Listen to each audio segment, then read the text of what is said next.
小心脚底下。带我来哪儿啊，佳阳？我带你来训练室训练同传。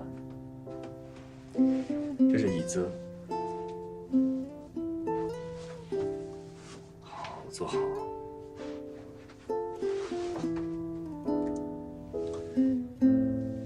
戴上耳机。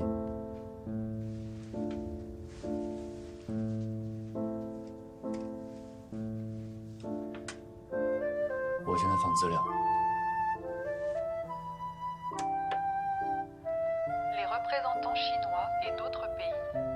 中国常驻联合国瑞士办事处以及其他国家组织代表出席。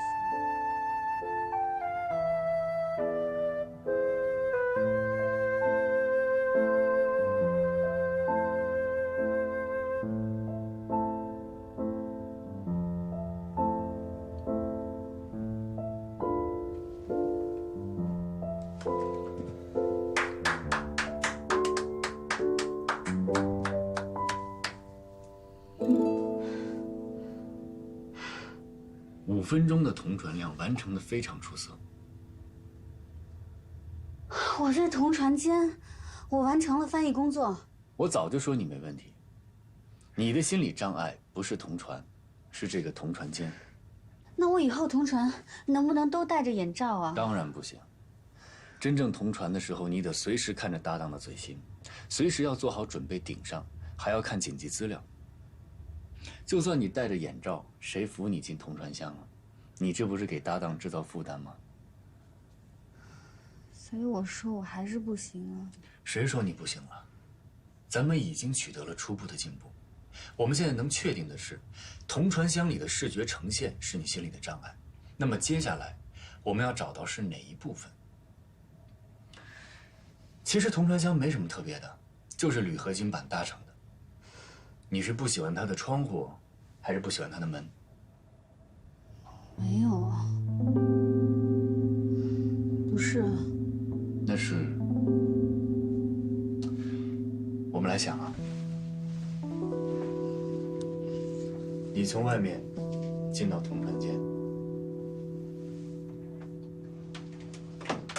关上门，插上插销，然后坐下。佳阳，我坐在这儿，看着前面一排一排的座椅，我就觉得特别紧张。座椅？你是觉得你在大会场翻译会紧张？你不应该怯场的呀。不是，是，就算我现在坐在这儿，座椅上没有人，我看到都会觉得很难受。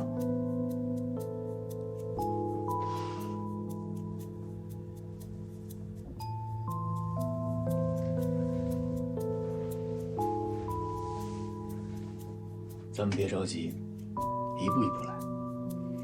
困扰你这么多年的问题，怎么能这么轻易就解决了呢？咱们再来。你慢点儿，你快点，来不及了。急什么呀？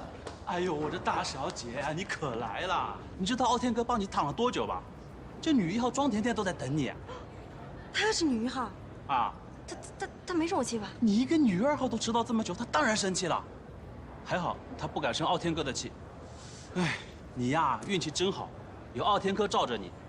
赶紧去定妆吧，我们这个是年代戏，要定好妆用在发布会上面的。快去快去！哦。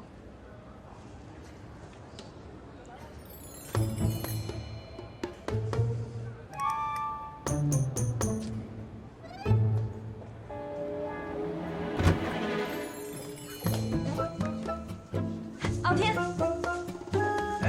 天怡，来了。哎，甜甜，甜甜来，我来介绍一下。这位是我的师妹，你有我的姐姐。甜甜姐你好，我看过你的戏，可喜欢你了。谢谢，这妹妹人好可爱，傲天哥这样的人戏一定不错。什么戏挺好，看是因为人太好。去化妆。化妆。哎，化妆。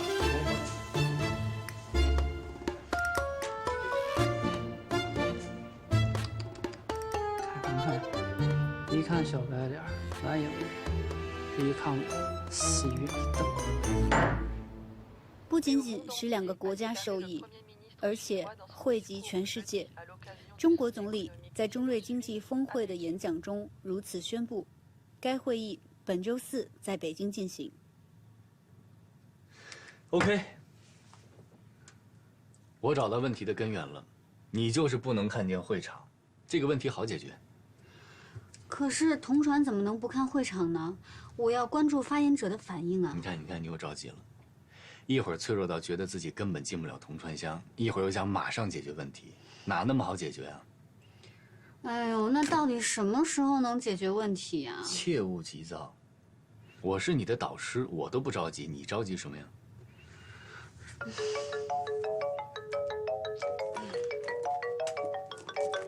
田主任，接啊。喂，田主任。派出所。哦，这件事情我可以解释的。那明天院里见吧。田主任再见。是上次咱们俩误会的事儿吧？你知道啦？我当然知道了，有人给高范院写了举报信。那你之前怎么不告诉我？我当然要先把主要矛盾解决了呀。OK， 现在我们已经知道影响你进同传箱的元凶了，那接下来我们就慢慢的解决你心里的障碍。至于举报信的事嘛，赶紧去找田主任解释一下。哎呀，你说我怎么样一转正啊？这么麻烦啊！好事儿多磨，别担心，明天我陪你一起去田主任那儿。走吧，今天就到这儿了。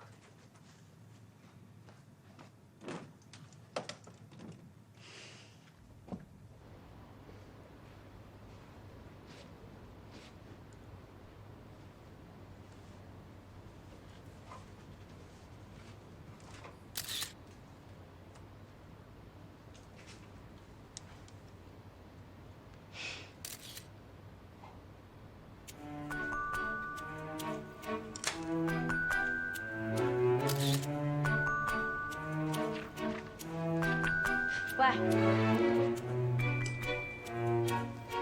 怎么样？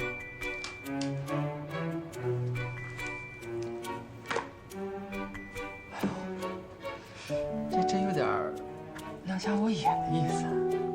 这小脸儿，得抹了2公斤粉吧，都能砌墙了。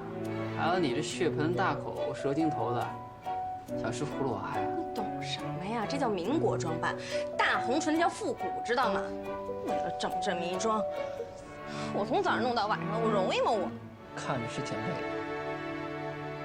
哎，那什么，晚上吃饭去？你去吧，人家约了傲天晚上去他的房间，他点了大餐。哟，还订个大餐？那你还上赶子送什么外卖？你有病吧你？说话那么难听。我可不有病吧我一公司老板给你当助理。我走了，别等。哎，你别走啊，你还得送我回去呢。有小白脸吗？你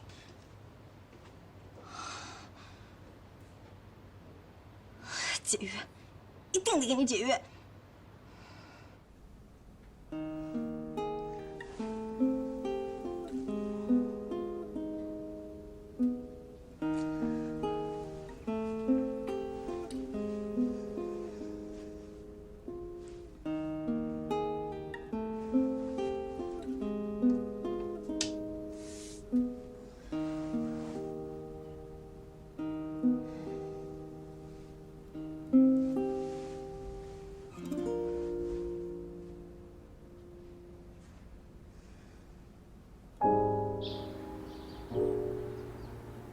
主任，我真的从来没有做过任何坏事，来上海这么久，就因为这次误会进了派出所。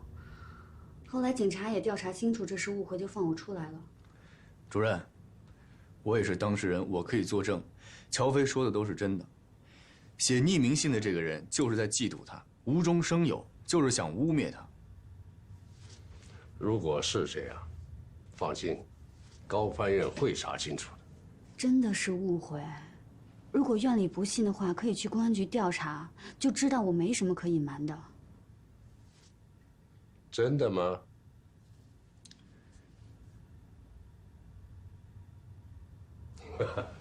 乔飞啊，请你来解释举报信的事儿，不是因为我们不信任你，而是需要对高翻院的正式职工的人品素养有一定的了解。正式职工还没听懂吗？转正了呗。恭喜你啊！这回啊，要求特别严格，层层筛选。陈家阳他们组只有3个实习生转正，你一个，杨艳一个，吴明一个。真的，我们都在一组啊？对，今后你们和陈家阳、李雷、韩梅梅在一起，今后的工作任务啊，交传和同传并重，你有没有信心？有信心。哎，家阳，我问乔飞的又不是问你，现在他不是你的实习生了，是你的同事了，得尊重人家的意见。同志，表个态。乔飞啊，交传同传并重，你有信心吗？主任，我会努力的。好，我们高翻院就需要你们这样的新鲜血液。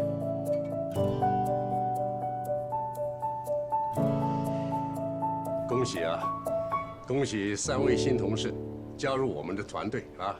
过5关斩6将不容易啊！实习期间呢，你们跟他混得很熟了，我就不一一介绍了啊。说件事儿啊，关于有人举报乔飞认为他不应该通过审核的事儿，院领导对举报内容进行了核实，结论是不属实。具体情况我们的网站上都有通报的。下面请陈主任给你们交代一下啊。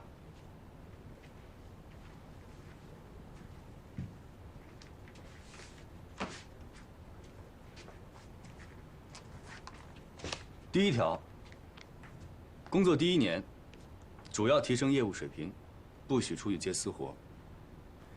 其他的我想到再告诉你们。小飞，把会议录音整理出来翻译给我。你们2个把这些翻译完，互相校审过以后交给我。我们怎么做？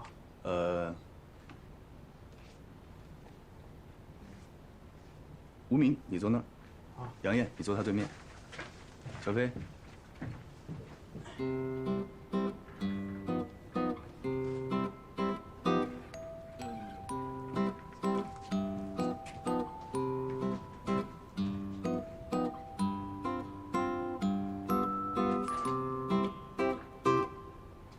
建宝，你看，经调查了解，有关转正人员举报经不属实。这不就是指的是乔飞吗？嗯，你说这诈骗的消息是从哪儿来的呀？啊？我也是通过好几个人从他学校打听的，说那个他打工的时候陪客人出去了，然后就被抓了。你说那还能是什么事儿啊？要不，金宝这样，你把事情的前前后后跟我仔仔细细说一遍吧。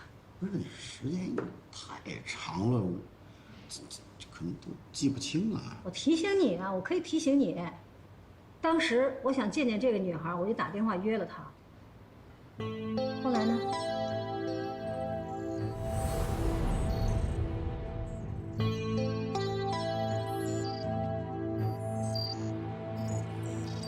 阿姨，我就是想跟你说，我跟高佳明，我们真的不是恋爱关系，我们没有在一起。啊，那不是恋爱关系就更好了。乔小姐，我知道你很优秀，尽管你这么优秀，但你一定要知道，我们2家相差的距离是不是太多了些？我们佳明他现在头脑发热，感情用事，所以我希望你在这件事上一定想清楚，清醒一些。阿姨，我们没有在一起，请您相信我。不好意思，我接个电话。不好意思啊，喂。好，我知道，我这就过来王医生。好，不好意思，我跟你说，我有急事。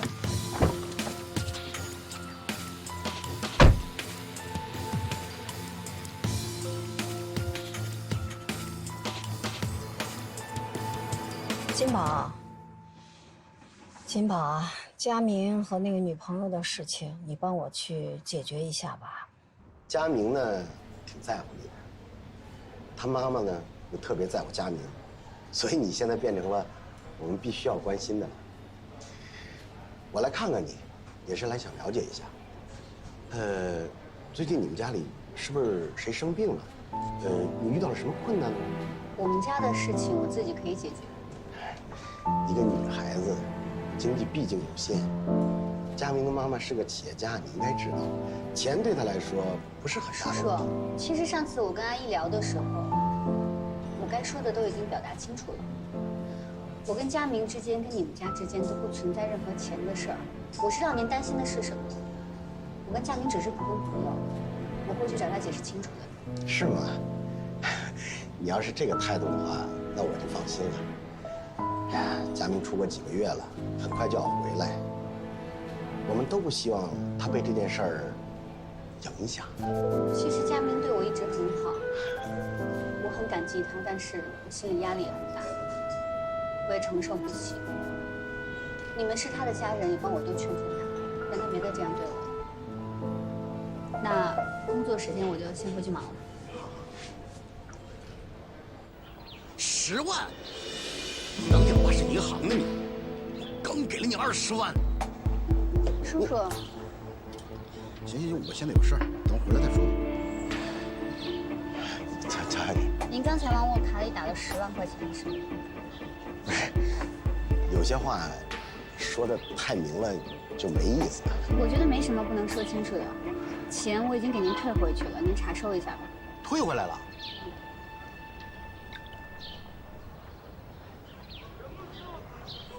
您钱收到了吧？啊，没问题的话，我就先回去了，叔叔。不是，乔小姐，你等一等，希望你能够理解佳明妈妈的心，没有母亲不想对自己孩子好的。我明白您的意思，而且我也说了，我跟佳明不是男女朋友，你们也不相信。我反正很快会离开厦门的，我会跟佳明说清楚的，你们放心吧。你要离开啊？嗯。既然你这么坚决，非要分，我觉得你也没有什么必要非要跟佳明说清楚。长痛不如短痛，你以后就别再和他联系了，他自然呢也就明白你什么意思。就当一回坏人，把他心伤到底，他康复的也快。您的意思是说让我什么都不跟他说，我就直接走，这样好吗？不，我一看你也是个犹犹豫豫的主。你说你一见面，话一多，你心又一软，你这是坑我外甥啊，姑娘。就算当舅的求你了，你要是不爱他，你就最后的替他做一件好事儿。佳明这孩子吧，在感情上是特别的脆弱，他对你呢又陷得特别深，你不能让他有一丝的希望。听话，姑娘，走。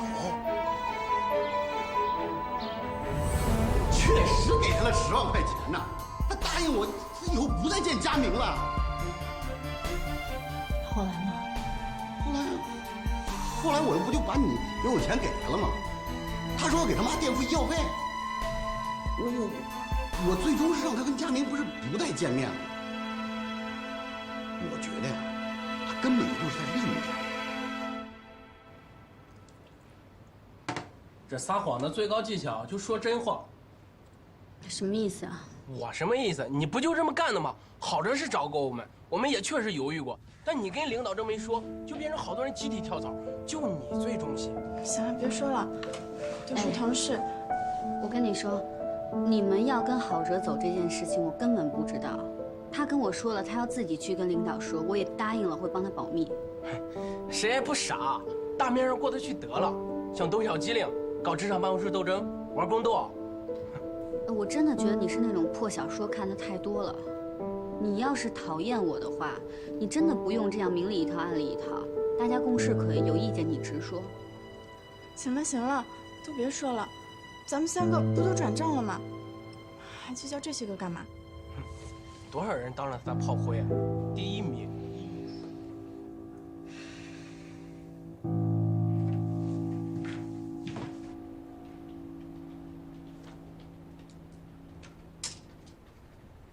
喂，我先撤了啊。嗯，我把这奖弄完，我也撤了。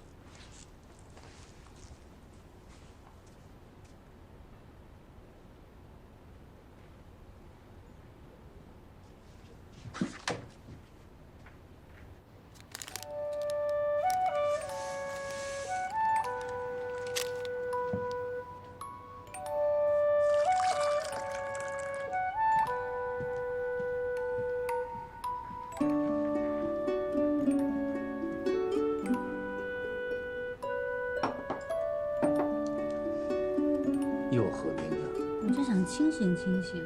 等会儿把这胃药喝了，暖暖胃。怎么样了？差不多了，我最后再调整一下这个格式，检查一下单词拼写就好了。我肯定还会再看一遍的，你不知道吗？我知道，我前面做的仔细一点，后面不就轻松了吗？第一天工作感觉怎么样？感觉就是我梦寐以求的办公室，我终于坐进来了。你不怪我吗？又不帮你说话，还把最无聊的工作分配给你，大家都孤立你，我还假装什么都没看见。有吗？大家是不是都孤立你了？不是，你别打岔，你是故意的。哎呀，避嫌嘛，我对你只能比对别人更苛刻。我本来以为我进来就轻松了呢，怎么还是困难模式啊？天才模式，适合最有能力的人就是你。你是不是还把最差的位置留给我了？你看他们坐的那么靠里面。是这样的。你知道为什么吗？为什么？我从我坐的地方，可以随时看到你。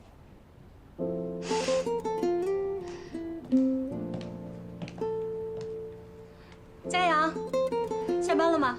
小华，你回来了。小华姐，乔飞也在呢。当然回来了，不然我还一直在机场等了。你现在忙吗？不忙，你坐呗。我想跟你单独聊聊。哦，那我先回去。那主任，那个初稿，我明天发给你好吗？行，你路上小心啊！哎，小心，别电到。你们聊。哎。哼。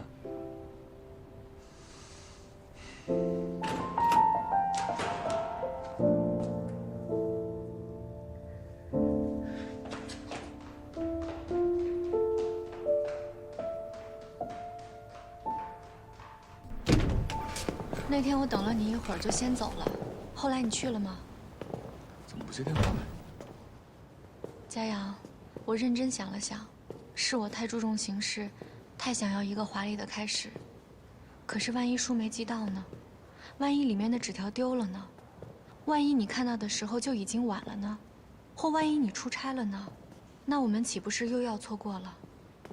小华，其实那天我没去接你，我是希望你幸福。既然你已经跟周南结婚了，我觉得婚姻不是儿戏，你们应该好好去磨合。所以那天我才给文叔叔打电话，让他去接你。后来他去接你了吗？那天我回家以后才知道我爸去接了我。我这人就是没什么耐性，说要等你1个小时，结果等了10几分钟就走了。走。那就好，我还怕你一直等着呢。佳阳，我记得你跟我说过，爱一个人不能错过。对啊，所以我遇到了我不能错过的人，他也不想错过我。我好像错过了很多事。哎，你和周南……他叫什么？乔飞。乔飞？就刚刚离开那个乔飞？先别跟别人说啊，我们还是保密阶段的。你们不会是玩什么地下情吧？不是，乔飞费了很大的劲儿才转正的。我如果现在让高翻院的人知道她是我女朋友，我觉得对她不公平。我不想让她一直活在我的影子里。佳阳对女朋友可真体贴。爱情的确是一个美妙的东西，能让人变得温柔。好了，我没什么事儿了，我来就是见你一面，告诉你我回来了。那我赶紧去找乔飞吧。那咱们改天见。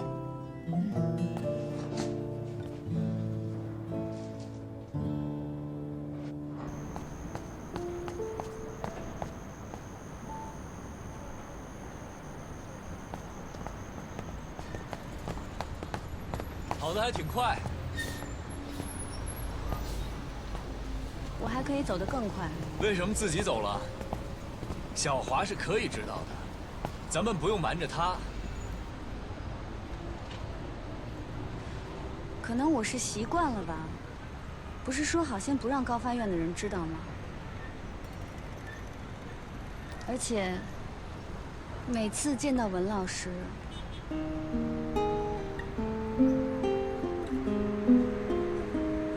我就觉得，像他这么优秀的人，才配得上你。我什么都做不好，我连同传都进不了。你怎么变得这么不自信了？这不是我认识的你吧？我认识的你是非常自我感觉良好的。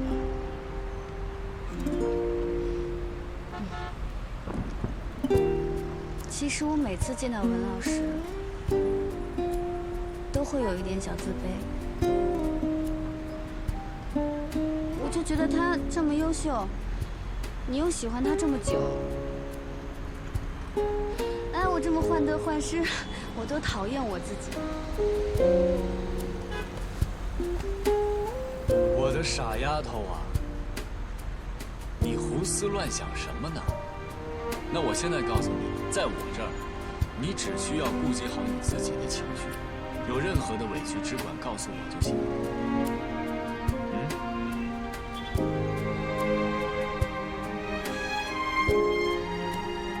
明天我就打算回家里告诉我家人你的存在。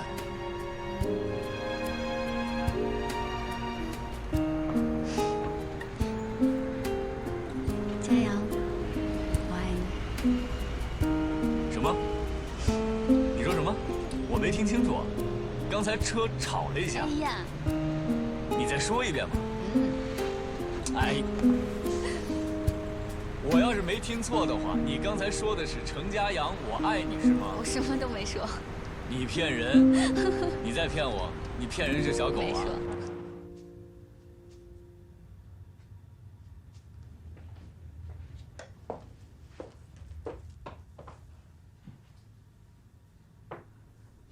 我决定了。那你挑吧。2个我都要。你长大了。婚姻和感情不是一码事，懂得这点，也不是一点好处都没有。我总得抓住点什么吧。你记住了，情场和生意场上获胜的秘诀都是舍得，有舍才有得呀。那我什么时候可以开始工作？随时啊，你也可以先去旅行啊。反正现在有没有什么要紧的事情需要你做？那就先从甩包袱开始吧。医院的项目不会再投了，赔本赚吆喝的买卖我们干不起了，还有海外的矿业，都不是我们熟知的领域。就算是赔钱，我也打算把它卖掉。你可要想好了，如果现在追加投资还有可能翻身，卖了那就很难东山再起了。您熟知的是进出口，我熟知的是吃喝玩乐。你又选了周南，嫁给他，我也学到不少。现在国内红酒热，瑞士10欧以下的红酒进入国内超市就能卖200以上。我打算把矿卖掉，去瑞士收购一些小酒庄。好，放手去干吧啊！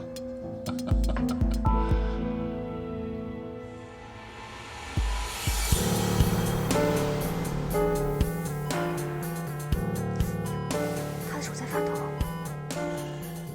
怎么了？这是什么情况？你先别急，再看看。赵医生，有位文小姐找你。主任，这种手术你做不到。没数过。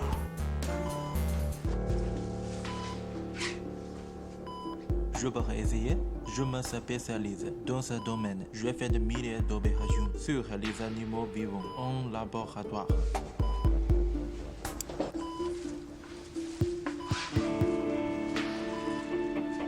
你行吗？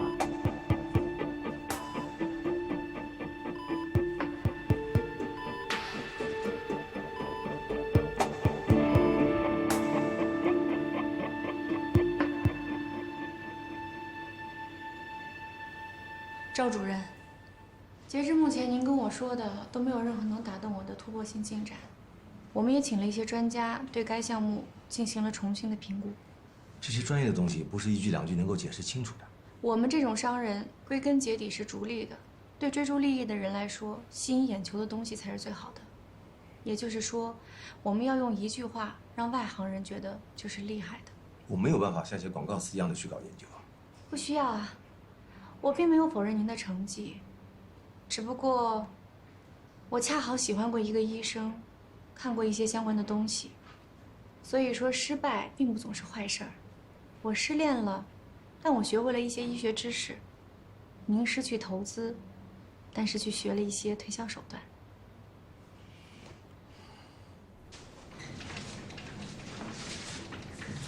刚才怎么回事呀？太惊险了！我也不知道，我怀疑他是太长时间没做过手术，没手感。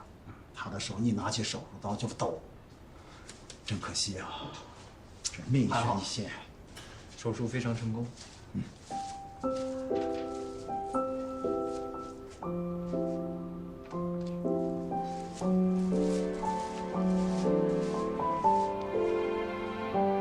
写的什么呀？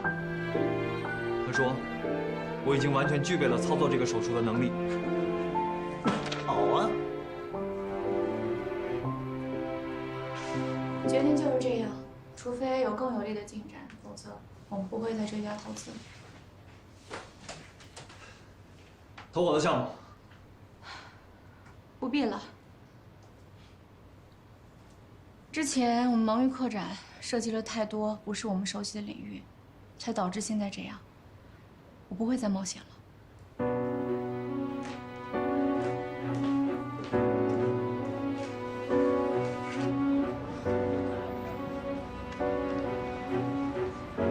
光我们医院一年就要做300多例的脑部手术，你不想想，全国有多大的市场？我不会再冒风险做我没有把握的事情。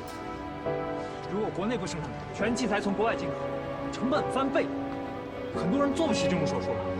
佳敏，我劝你也别太执着了。我大概知道你当年是因为一个女孩才改的专业，我们都事过境迁了，你怎么还揪着当年往事不放呢？你不是因为结了婚才不投这个项目？为什么会是因为结婚呢？你爸投这个项目是因为我，你现在结婚了，自然没必要给钱。佳敏，我当初为你付出的时候，你拼命想摆脱我，现在我自己创业要做这个，你怎么还牵强附会，自己往上贴呢？怎么突然变得这么独立了？是谁改变的？周南，他没有这么大影响。不会是因为程家阳吧？你以为他会等你？哎呀，螳螂捕蝉，黄雀在后。你以为你是黄雀，其实你是蝉。记住这个效果，下半年你就指着它活。我没有因为任何人，我就是自己突然想明白，我应该做点事儿。你也被耍了。你知道之前我喜欢那个女孩叫什么吗？不知道，我也没兴趣。叫乔飞，耳熟吗？现在是程家阳的女朋友。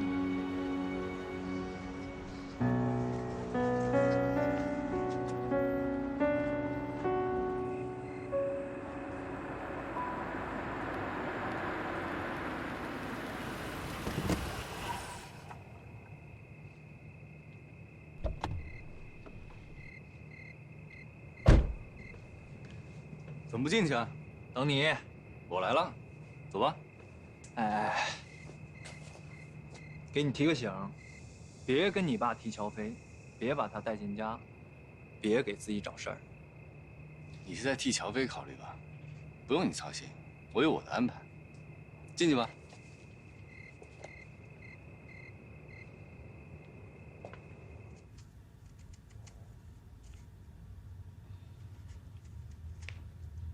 你手术的事我知道了，很好，谢谢。再接再厉，你要争气。一定。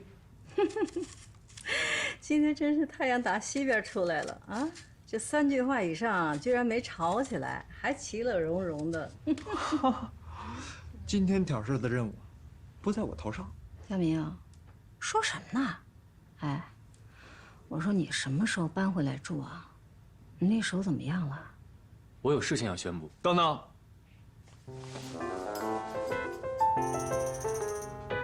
背着。倒水去。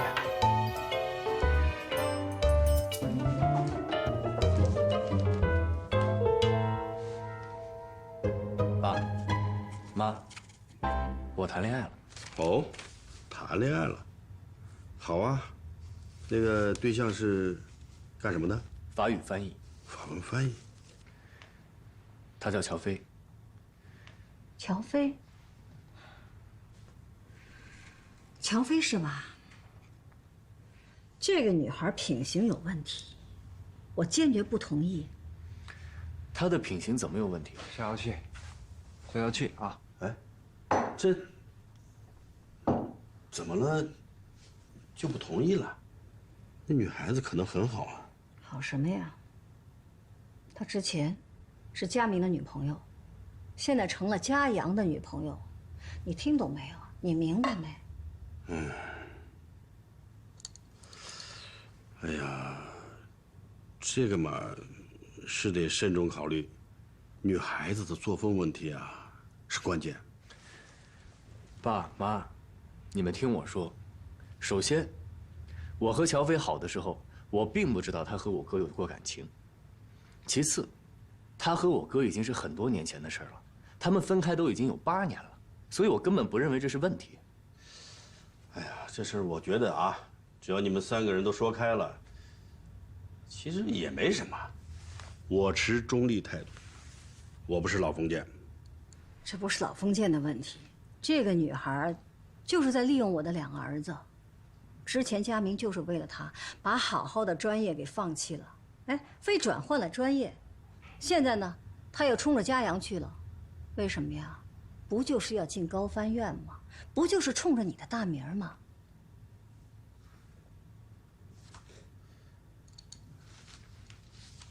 这个女孩子是哪儿的？高翻院，是佳阳的实习生，刚转正。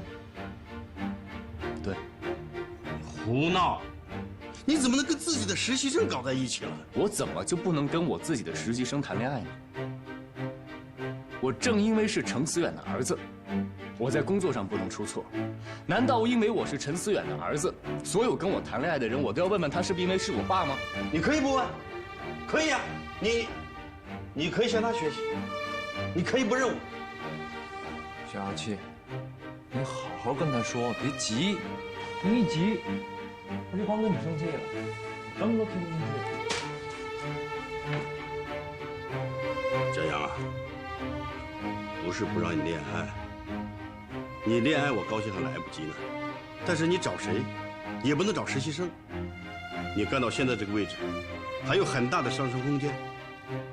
你这么年轻，不能落到这个利用职务之便，搞男女关系的名上。再说了，你们这个位置啊，存在着利益关系。你可以保证不向他输送利益，可别人会这么想吗？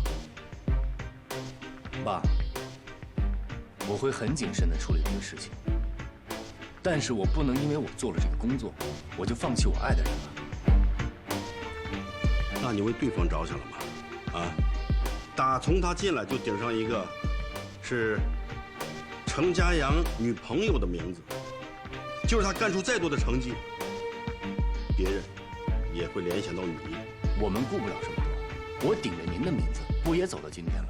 那不一样，我是你爹，你背着我这个包袱走得再远，你不能恨我。可他呢？如果你们分手呢，还要不要在一起共事啊？在一起怎么共事？要么你辞职，要么他换工作。鱼和熊掌不能兼得。我是不会放弃，必须放弃。凡事都要以工作为重。那是你的决定，不是我的决定。为什么全家人都要听你来做决定呢？我妈因为你辞职，我哥因为你改了志愿。我从小到大活着的意义就是不要给你抹黑。您是太阳，我们所有人都要围着您转，您可以发光发亮，我们必须待在黑暗里吗？哈哈，看来不止我一个人有这个想法，只是我最先说出来而已。好，要话语权，是吧？好，如果你们不按我说的办，都给我滚！干嘛呀，老陈？发这么大火干嘛？有事咱们慢慢商量。佳阳，你不对啊，你这态度，赶快道歉，给你爸道歉。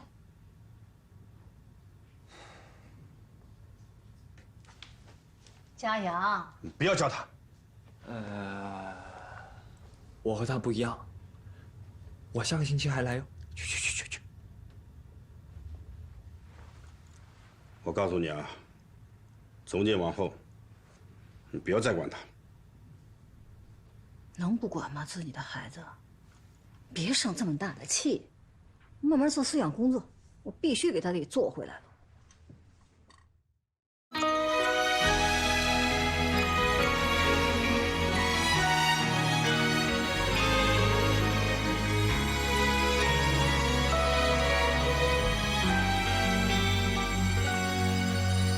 爱像奔跑的蜗牛，晃悠悠，背囊里预备的温柔，精心保留，在拥挤人群里等候，频频回首，直到你出现才罢休。离开界限，你是我的终点。未来多少冒险不后退，永远不算远。爱情的旅途要攀登多久？一步追着你走，有时是朋友，有时像对手，有时害怕爱的不够。慢慢的爱情，慢慢的享受，再追上你以后。